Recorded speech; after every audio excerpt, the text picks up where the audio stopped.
வணக்கம் and welcome to cinema matrix. இந்த video எதை பற்றி பார்க்க போகிறோம் அப்படின்னா, கலையரசன் வந்து திடீர்னு மயக்கம் போட்டு விழுறாரு. அதுக்கப்புறம் வியன்னா வந்து ஒரு ஸ்பீச்சும் வந்து கொடுக்குறாங்க. ஸோ இதுக்கு என்ன கனெக்ஷன்? எஸ், அதை பற்றி தான் டீட்டெயிலாக இந்த வீடியோவில் பார்க்க போகிறோம். அதுக்கு முன்னாடி நம்மளோட சேனலை நீங்கள் சப்ஸ்கிரைப் பண்ணாமல் சப்ஸ்கிரைப் பண்ணி சப்போர்ட் பண்ணுங்கள். ஸோ பிக் பாஸ் வீட்டுக்குள்ள ஓப்பன் மைக் அப்படின்ற ஒரு விஷயம் வந்து லாஸ்ட் ஃபியூ டேஸாக வந்து பண்ணிட்டு இருக்காங்க. இன்றைக்கும் வந்து அது நடக்குது.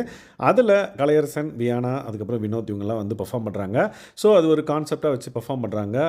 பெற்றோர்கள் எவ்வளோ வந்து முக்கியம் அப்படின்ற விஷயத்தை வந்து உணர்த்தணும் அப்படின்றதுக்காக ஒரு சின்ன ஸ்கிட் வந்து ஒன்று பண்ணுறாங்க. ஸோ அது என்னென்னு பார்த்தீங்க அப்படின்னா, கலையரசன் வந்து அப்பா, பொண்ணு வந்து வியானா, அதுக்கப்புறம் பக்கத்து வீட்டு அண்ணன் வந்து வினோத் அப்படின்ற மாதிரி. ஸோ வியானா வெளியே போயிட்டு வீட்டுக்கு வராங்க. திடீர்னு பார்த்தா அவங்க அப்பா வந்து மயங்கி கிடக்கிறாரு. ஸோ கலையரசன் வந்து பார்த்தீங்கன்னா மயங்கி கீழே விழுந்துடுறாரு. ஸோ அது அவங்க அப்பா. ஸோ அவங்க வந்தோடனே என்னடா அது, இன்னும் தூங்கிட்டு இருக்கியா, எந்திரி அப்படின்ற மாதிரி சொல்கிறாங்க. பட் எந்திரிக்கவே இல்லை. ஒரு கட்டத்தில் வந்து ஓகே என்னமோ ஆயிடுச்சு அப்படின்ற மாதிரி அவங்களுக்கு ஃபீல் ஆகுது. ஸோ அவங்க வந்து அங்கே பர்ஃபார்ம் பண்ண ஆரம்பிக்கிறாங்க. ரொம்ப அழுறாங்க, என்ன ஆச்சுன்னு தெரியல, பதட்டப்படுறாங்க. அதுக்கப்புறம் பக்கத்து வீட்டு அண்ணாவை வந்து கூப்பிடுறாங்க. ஸோ வினோத் வராரு உள்ள. என்னாச்சு, திடீர்னு நல்லா தான் இருந்தார், நீங்கள் பார்த்தீங்களா எங்கேயாவது இவர்? ஆமாம், அங்கே பார்த்தேன், கடையில் இருந்தார், இப்படி வந்தார் அப்படின்ற மாதிரி வினோத்தும் வந்து சொல்கிறாரு. ஸோ அந்த கிட்டில் வந்து அவர் வந்து கடைசி வரையும் எந்திரிக்கவே இல்லை. ஸோ கடைசியாக வினோத் வந்து அவ்வளோதான் இறந்துட்டார் அப்படின்ற மாதிரி சொல்கிறாரு. பட் அவங்களால அதை அக்செப்ட் பண்ணிக்கவே முடியல. பட் அவங்க வந்து பார்த்திங்க அப்படின்னா இல்லை எதுவும் ஆகலை அப்படின்ற மாதிரி சொல்லி என்னை விட்டு போயிட்டியே அப்படின்ற மாதிரி கடைசியாக வந்து பார்த்திங்கன்னா அழ ஆரம்பிக்கிறாங்க. ஸோ அங்கே ஒரு சின்ன பர்ஃபார்மன்ஸ் ஃப்ரம் வியானா அப்படின்னு சொல்லலாம். ஸோ கலையரசன் அப்பாவுக்கு வந்து அந்தளவுக்கு ஸ்கோப் இல்லை. ஜஸ்ட்டு மைக்கு போட்டு விழுறாரு. அதுக்கப்புறம் வந்து நோ பர்ஃபார்மன்ஸ். பட் வேறு ஒரு பர்ஃபார்மன்ஸ் அவர் பண்ணுறாரு. ஸோ வினோத் வந்து பக்கத்து வீட்டுக்காரர் வந்து ஓரளவுக்கு ஒரு பர்ஃபார்மன்ஸ் வந்து கொடுக்குறாரு.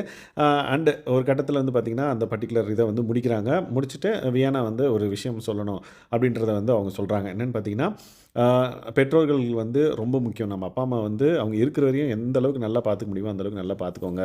ஸோ அவங்கள வந்து எங்கே அவங்களுக்கு பிடிக்க விருப்பம் இருக்கோ அங்கே வந்து இருக்க விட்டு அவங்கள நீங்கள் பார்த்துக்கோங்க நல்லா அப்படின்ற மாதிரி சொல்கிறாங்க.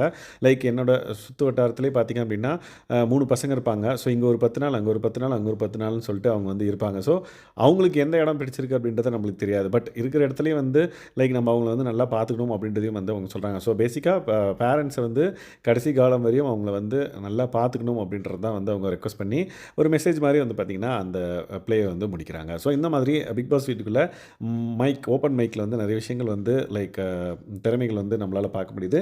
ஸோ ஒவ்வொன்றா இப்போ வந்து பார்த்திங்கன்னா சுபி அண்ட் தென் கலையரசன் வந்து ஒரு ஸ்பீச் மாதிரி கொடுத்துட்ருக்காங்க. ஸோ இந்த மாதிரி நிறைய விஷயங்கள் வந்து நடக்குது.